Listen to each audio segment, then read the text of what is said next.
Ömer. Ömer.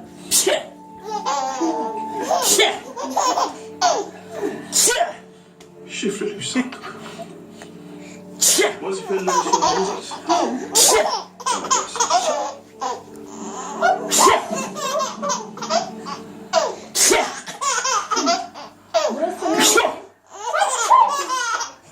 Aferin. Peki burası? Abbazya. Öğretmenim benim ailem Kafkasya'dan.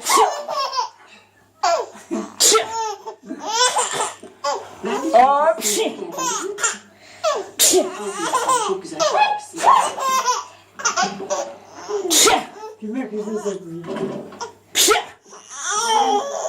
Sultan, Sena Sultan sizi kapı odasında bekleyin söylememi istedi. Kapı odasında nerede Necat'mış? Bilmiyorum Sultan.